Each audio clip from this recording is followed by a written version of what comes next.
KMS news, आपलं कराड, आपला आवाज। नमस्कार, हे आहे केएमएस चॅनल आणि आपण पाहताय केएमएस न्यूज। पाहूयात काही ठळक घडामोडी। केएमएस न्यूज, आपलं कराड, आपला आवाज। यावर्षी पडलेल्या प्रचंड उन्हामुळे याचा फटका भाज्यांच्या उत्पादनावर झाला आहे। यामुळे भाज्यांचा दर कडाडले असून गोवारी व वाटाणा 120 रुपये ते 100 रुपये किलो दराने विकले जात आहे। भाजीपाला पिकवण्यासाठी पाण्याची मुख्य गरज आहे, मात्र उन्हामुळे पाणी टंचाई वाढली असल्याने याचा फटका भाजीपाला उत्पादनावर होत आहे। यावर्षी पडलेल्या प्रचंड उन्हाचा फटका भाजीपाल्याला देखील बसला असून प्रचंड उन्हामुळे विहिरींचे पाणी आटले आहे। परिणामी पाण्याच्या तुटवड्यामुळे उन्हाळ्यात भाजीपाल्याचे पीक शेतातच करपत असल्याने उत्पादन कमी निघत आहे। याचा फटका भाजीपाल्याच्या दरावर पडला असून भाजीपाल्याचे दर वाढले आहेत। वाटाणा व गवारी 100 ते 120 रुपये किलो दराने मिळत आहे, तर मेथी, भेंडी यांचे देखील दर वाढले आहेत। यामुळे याचा फटका सर्वसामान्यांना बसत असून उन्हाळा संपेपर्यंत भाजीपाल्याचे दर असेच वाढत राहतील असं व्यापाऱ्यांनी यावेळी बोलताना सांगितलं। गवारी झाली 70 रुपये किलो, होलसेल रेट 70 रुपये किलो, मार्केट रेट 70 रुपये किलो आणि आमच्यासारखी घेणारी माणसं 80 रुपये 85 रुपये किलो विकतात। मग ते आम्ही त्यांच्या बसला माल घेतो, विकतो आणि ती 25ला पावशेर गवारी विकतो। आता वाटाणा झाला वरती 80 रुपये किलो, खाली 90 रुपये किलो आहे। 30 रुपयाला पावशेर वाटाणा विकतो आम्ही। महाग झाली गवारी, महाग झाली वाटाणा, तर बोलायचंच काम नाही। तर आता शेतकऱ्याला सुद्धा शेतकऱ्यांना मेथीची भाजी टाकली, मेथीची भाजी उन्हाळ्यात टाकली, वाप्याला यायला तर येत नाही, उन्हानं जळून जाते गवारी। मेथीची भाजी, कोथिंबीरची पिंडी झाली 40 रुपयाला पिंडी, एक पिंडी 40 रुपयाला झाली, एक पिंडी 40 रुपयाला इकडे मार्ग नाही, त्याचं बाळाची हाजरी पण निघत नाही। केएमएस न्यूज, आपलं कराड, आपला आवाज। शिवाजी हाऊसिंग सोसायटीच्या हास्य क्लबचा 10वा वर्धापन दिन नुकताच संपन्न झाला। या वर्धापन दिनानिमित्त प्राध्यापक डॉक्टर संजय थोरात यांच्या व्याख्यानाचं आयोजन करण्यात आलं होतं। आयुष्य आनंददायी घालवण्यासाठी हसणे गरजेचं आहे। हसण्याचे अनेक फायदे देखील आहेत, म्हणूनच हसण्याचे फायदे ओळखून गेल्या 10 वर्षापासून शिवाजी हाऊसिंग सोसायटीत हास्य क्लबची स्थापना करण्यात आली। या सोसायटीत राहणाऱ्या लोकांनीच या क्लबची स्थापना केली। या क्लबचा 10वा वर्धापन दिन नुकताच साजरा झाला। या वर्धापन दिनानिमित्त राम मंदिरात प्राध्यापक डॉक्टर संजय थोरात यांच्या व्याख्यानाचं आयोजन करण्यात आले होते। या कार्यक्रमास क्लबचे सदस्य व नागरिक मोठ्या संख्येने उपस्थित होते। या कार्यक्रमाचं सूत्रसंचालन सौ कापसे मॅडम यांनी केलं।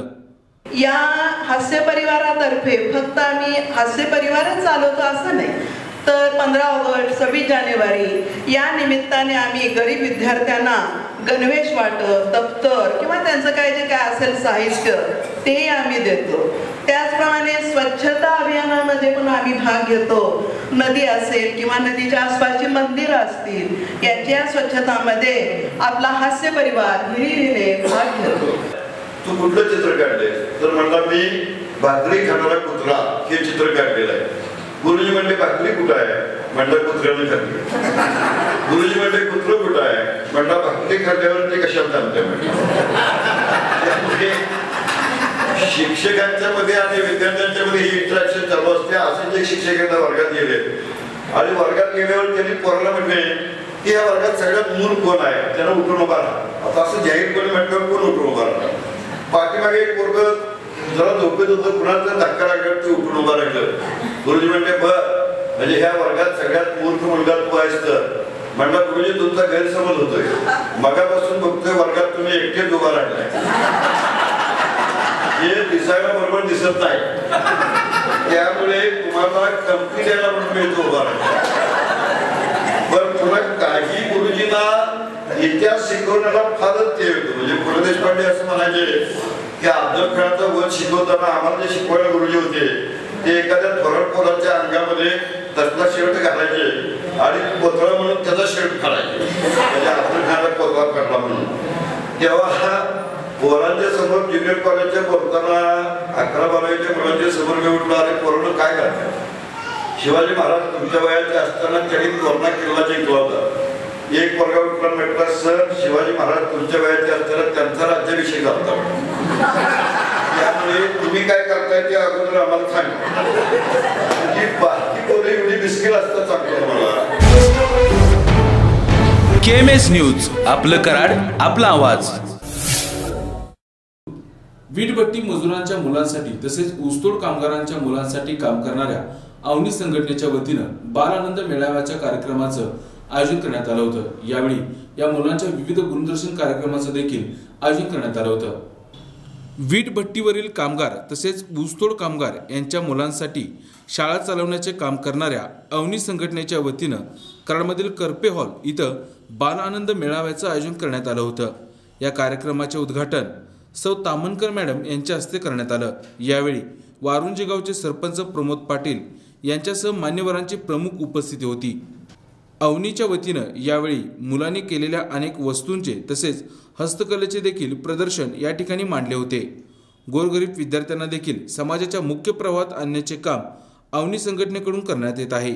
अवनीकडून चालवण्यात येत असलेल्या शाळांमध्ये 140 विद्यार्थी असून यापुढे देखील अवनीचं हे कार्य या मुलांसाठी असंच सुरू राहणार असल्याचं अवनीच्या संचालिका श्रीमती राधिका लोखंडे यांनी सांगितलं. यावेळी मुलांच्या विविध गुणदर्शन कार्यक्रमाचं देखील आयोजन करण्यात आले होते.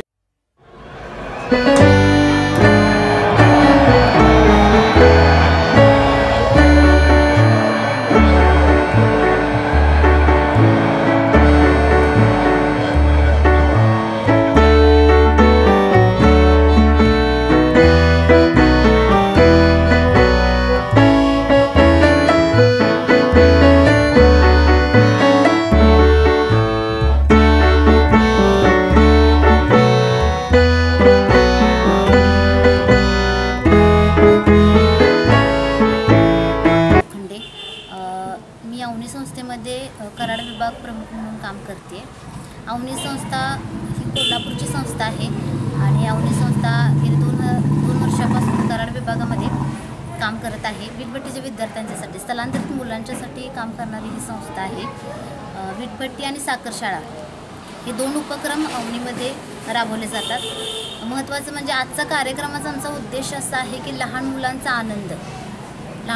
आनंद त्यांच्या कलागुणांना वाव मिळण्यासाठी आज आमचा हा कार्यक्रम आम्ही नियोजित केलेला आहे. या कार्यक्रमामध्ये जे मुलांच्यामध्ये सुप्त गुण आहेत ते सुप्त गुण आम्ही पाहण्यासाठी आम्ही सर्व पालकांना, काही निमंत्रित मंडळींना आणि शैक्षणिक विभागातल्या काही लोकांना आम्ही आमंत्रण केलेलं आहे आणि ती लोक आमच्यासाठी उपस्थित झालेले आहेत. या कार्यक्रमासाठी आम्हाला मोलाचं योगदान अनेक लोकांनी दिलेलं आहे. अनेक लोकांनी अवनीला मदतीचा हात कराडकरांनी दिलेला आहे. वीटभट्टीचे जे मालक आहेत त्यांनी सुद्धा यामध्ये थोडं बहुत आम्हाला सहकार्य केलेलं आहे आणि अशा प्रकारे अवनी संस्था पूर्णपणे लोकसहभागातून कराडमध्ये काम करत आहे आणि मुलांच्या अधिकारासाठी काम करणारी ही संस्था आहे. 140 विद्यार्थी अवनीचे सध्या वीटभट्टीच्या शाळेमध्ये शिकत आहेत. 3 ते 6 वर्ष वयोगटातली आणि एकूण 35 विद्यार्थी जिल्हा परिषदेच्या शाळेमध्ये शिक्षण घेत आहेत. KMS न्यूज, आपलं कराड, आपला आवाज. यावर्षीच्या प्रचंड उन्हाळ्याचा फटका कोयना धरणाला देखील बसला आहे. धरणातील तब्बल 7.33 TMC पाणीसाठ्याचं बाष्पीभवन झालं आहे. मात्र याचा वीज निर्मितीवर कोणताही परिणाम होणार नसल्याचं धरण व्यवस्थापनाकडून सांगण्यात आलंय. या वर्षीच्या प्रचंड उष्णतेचा परिणाम कोयना धरणातील पाणीसाठ्यावर देखील होत आहे. 105 TMC पाणी साठवण क्षमता असणाऱ्या या धरणातील तब्बल 7.33 TMC पाण्याचे आतापर्यंत बाष्पीभवन झालं आहे. काही जिल्ह्यांची तहान भागवेल इतका पाणीसाठा या बाष्पीभवनामुळे संपुष्टात आला आहे. सुदैवाने येथे अजूनही मुबलक पाणीसाठा असल्याने या बाष्पीभवनाचा सिंचन व वीज निर्मितीवर कोणताही दुष्परिणाम होणार नसल्याचं धरण व्यवस्थापनाकडून सांगितलं जात आहे. KMS न्यूज, आपलं कराड, आपला आवाज. कोल्हापुरातील तावडे हॉटेल परिसरात अतिक्रमण हटाव मोहिमेत पालिका प्रशासन जुजाभाव करत असून गोरगरिबांची अतिक्रमणे काढली जात आहेत. मात्र धनदांडग्यांची अतिक्रमणे तशीच आहेत. याविरोधात शिवसेनेनं पालिकेवरती बांगडी मोर्चा काढला होता. यावेळी आयुक्तांना बांगड्या भेट देण्यात आला. कोल्हापूरमधील तावडे हॉटेल परिसर ते गांधीनगर रोडवरील अतिक्रमणे काढण्याचे आदेश पालिका आयुक्तांनी दिले होते. यावेळी गोरगरिबांची अतिक्रमणे पाडण्यात आली. मात्र धनदांडग्यांची अतिक्रमणे तशीच ठेवण्यात आली. पालिकेच्या या दुजाभावाविरोधात शिवसेनेने कोल्हापूर महापालिकेवर बांगडी मोर्चा काढला होता. यावेळी आयुक्तांचा निषेध म्हणून बांगड्या भेट त्यांना देण्यात आल्या। यापुढे गोरगरिबांच्या अतिक्रमणे काढल्यास शिवसेना यापेक्षाही तीव्र आंदोलन करेल असं शिवसेनेच्या नेते मंडळींनी यावेळी बोलताना सांगितलं। तावडे हॉटेल परिसरात साधारण महापालिकेची 250 एकर जागा आहे असं उच्च न्यायालयाने सूचित केलेलं आहे। आरक्षित जागेवर सुद्धा काही ठिकाणी बांधकामं झालं असताना महापालिका प्रशासन कचकाऊ आणि दुबळी भूमिका घेत असल्या कारणानं आज महापालिकेच्या चहूभोवती महापालिकेच्या प्रशासनात धिक्कार करण्यासाठी शिवसेनेने बांगड्या फेकून आंदोलन घेतलेलं आहे। कायदा सगळ्यांना सारखा असताना धनदाडग्यांना वेगळा, गोरगरिबांना सर्वसामान्यांना वेगळा असं हा कोल्हापुरात चाललेलं आहे मताच्या राजकारणासाठी अर्थकारणासाठी।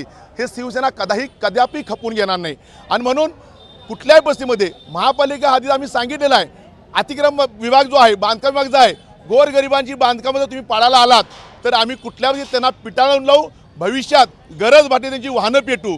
कायदा सगळ्यांना सारखा असताना धनदाडग्यांना वेगळा आणि गरिबांना कायदा असा वेगळा आम्ही करू देणार नाही आणि ह्यात कुचकामी भूमिका जर कुणी घेतला असेल महापालिका प्रशासनाचे प्रमुख आणि त्यांच्या अधिकाऱ्यांनी कचकाऊ आणि पळपुडी भूमिका घेतली त्याचा धिक्कार करणे निश्चित करण्यासाठी आता शिवसेनेच्या वतीने आज आंदोलन करण्यात आलेलं आहे।